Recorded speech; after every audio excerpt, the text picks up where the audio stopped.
Hello' এভৰিয়ান, আজিৰ এই ভিডিঅ'টোত সকলোকে স্বাগতম জনাইছোঁ। NSP স্কলাৰশ্বিপ 2026-27 বৰ্ষ ৰিনিউৱেল এণ্ড নতুন এপ্লাই কেতিয়া কৰিবা? আজিৰ এই ভিডিঅ'টোত সকলোকে স্বাগতম জনাইছোঁ। যিমান নতুন ষ্টুডেণ্ট এণ্ড পুৰণা ষ্টুডেণ্ট আছে ৰিনিউৱেল এণ্ড নতুনকৈ এপ্লাই কৰিবা সকলোকে বিনম্ৰ অনুৰোধ, যদি নতুনকৈ আহিছা চেনেলটো ছাবস্ক্ৰাইব কৰিবা, ভিডিঅ'টো ভাল লাগিলে লাইক এটা কৰিবা।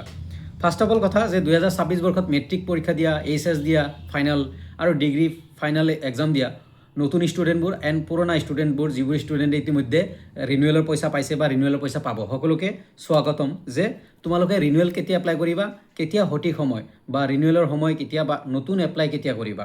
ফাৰ্ষ্ট অফ অল কথা ৰিনিউৱেলৰ কথা কওঁ, যিবোৰ ষ্টুডেণ্টে ইতিমধ্যে ঈশানোদৰ পইচা পাইছা তোমালোকৰ ৰিনিউৱেলৰ কাৰণে ইতিমধ্যে মেছেজ আহি গৈছে বা পৰ্টেলত যদি চেক কৰা OTR লগ ইন কৰা দেন ৰিনিউৱেলৰ প্ৰচিড বুলি আহিব।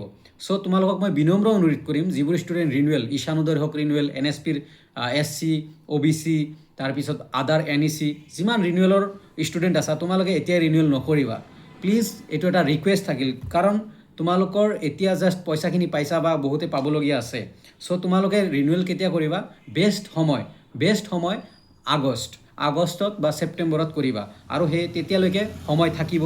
এনেকুৱা কথা নহয় যে দাদা লাষ্ট ডেট শেষ হৈ যাব নেকি, নহয়, ৰিনিউৱেলৰ লাষ্ট ডেট শেষ নহয়, থাকিব ছেপ্টেম্বৰ অক্টোবৰলৈকে ৰিনিউৱেলৰ সময় থাকিব। চ' তোমালোকে আগষ্টত কৰিবা বুলি মই প্ৰিফাৰ কৰিছোঁ, কিয়নো তোমালোকৰ কলেজৰ বনফাইড লাগিব, কলেজৰ পৰা চাৰ্টিফিকেট আনিব লাগিব, সেইখিনি তোমালোকে আগষ্টত পাবা বা ভালকৈ তোমালোকে যদি ৰিনিউৱেল কৰা দেন সেইখিনি বস্তু আগষ্টত ইজিলি পাই যাবা। আৰু তোমালোকে বৰ্তমান তোমালোকৰ PRC ইনকাম চাৰ্টিফিকেট আৰু আধাৰ কাৰ্ডৰ যদি কিবা প্ৰব্লেম আছে সেইখিনি ঠিক কৰা। ৰিনিউৱেল আগষ্টত কৰিবা যাতে কোনো বস্তুৰে ইফাল সিফাল নহয় বা কোনো প্ৰব্লেম নহয়, উইদাউট এনি প্ৰব্লেম যাতে তোমালোকে মানে ৰিনিউৱেল কৰিব পাৰা। এতিয়া আহিছোঁ নতুন ষ্টুডেণ্ট, যিবোৰ ষ্টুডেণ্টে মেট্ৰিক পাছ কৰিছা বা HS পাছ কৰিছা, ডিগ্ৰী কমপ্লিট কৰিছা, NSPত থকা যিকোনো এটা স্কলাৰশ্বিপ তোমালোকে এপ্লাই কৰিব পাৰিবা। ঈশানোদয় কৰা, OBC কৰা, SC কৰা, NEC কৰা, পষ্ট মেট্ৰিক যিকোনো কৰা বা national scholarship for PG student কৰা, যি কৰা। চ' তোমালোককো কৈছোঁ তোমালোকে আগষ্টত এপ্লাই কৰা।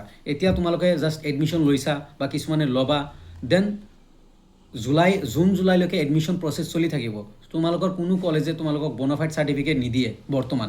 আগষ্টতহে তোমালোকক বনফাইড চাৰ্টিফিকেট দিব, যেতিয়া তোমালোকৰ কলেজীয়া যিমানখিনি ডকুমেণ্টছ বা কলেজৰ যিখিনি প্ৰচেছ কমপ্লিট হৈ যাব তেতিয়া তোমাক বনফাইড চাৰ্টিফিকেট দিব, আৰু সেই বনফাইডখন NSPত তোমাক 100% লাগিব। চ' তোমাৰ কলেজৰ প্ৰিন্সিপালৰ ছিগনেচাৰ তাৰপিছত ষ্টাম্প এইবোৰ লাগিব। সেইকাৰণে তোমালোকে ইনফৰ্মেশ্যনখিনি তুমি কোনখন, তোমাৰ পাৰ্চেণ্টেজ কিমান, মেট্ৰিক পাছ কৰিছা, তাৰপিছত সিহঁতেতো পষ্ট মেট্ৰিক কৰিবই, তাৰপিছত HS কৰিছা, তুমি কোনখন কৰিবা, তোমাৰ পাৰ্চেণ্টেজ ৱাইজ পষ্ট মেট্ৰিক কৰিবা নে ঈশানোদয় কৰিবা নে NEC কৰিবা নে আদাৰ কোনোবা এটা কৰিবা, সেইটো ডিচাইড কৰা তোমাৰ পাৰ্চেণ্টেজ লয়। আৰু ডকুমেণ্টছ PRC ইনকাম চাৰ্টিফিকেট, আধাৰ কাৰ্ড, আধাৰ লগত বেংক একাউণ্ট লিংক, এইখিনি ডকুমেণ্টছ ৰিলেটেড কামখিনি জুন জুলাইত কৰা। স্পেচিয়েলি PRC ইনকাম চাৰ্টিফিকেটটো এসপ্তাহত বনাই ল'বা। চ' আগষ্ট মান্থত তোমালোকে আগষ্ট ছেপ্টেম্বৰত তোমালোকে ঈশানোদয় এপ্লাই কৰা বা OBC এপ্লাই কৰা, SC ST যি এপ্লাই কৰা বা NEC এপ্লাই কৰা আগষ্টত বা ছেপ্টেম্বৰত কৰিবা। এইখিনি আছিল মোৰ পৰা ছাজেশ্যন, কিয়নো তোমালোকৰ ডকুমেণ্টছ এতিয়া কমপ্লিট নহয়। এতিয়া যদি এপ্লাই কৰিব যোৱা কোনোবা নহয় কোনোবা এটা ডকুমেণ্টছ কম পৰি যাব। চ' OTR বনাব পাৰিবা, আধাৰ কাৰ্ড দি OTR হৈ যাব, বাট বাকী ডকুমেণ্টছখিনিও লাগিব। চ' সেইকাৰণে কৈছোঁ আগষ্ট আৰু September is the best time for apply and renewal both. So' এইখিনি আছিল, ধন্যবাদ ভিডিঅ'টো চোৱাৰ কাৰণে। এগেইন কৈছোঁ ভিডিঅ'টো ভাল লাগিলে লাইক কৰিবা, শ্বেয়াৰ কৰিবা, ছাবস্ক্ৰাইব কৰি ৰাখিবা। ধন্যবাদ।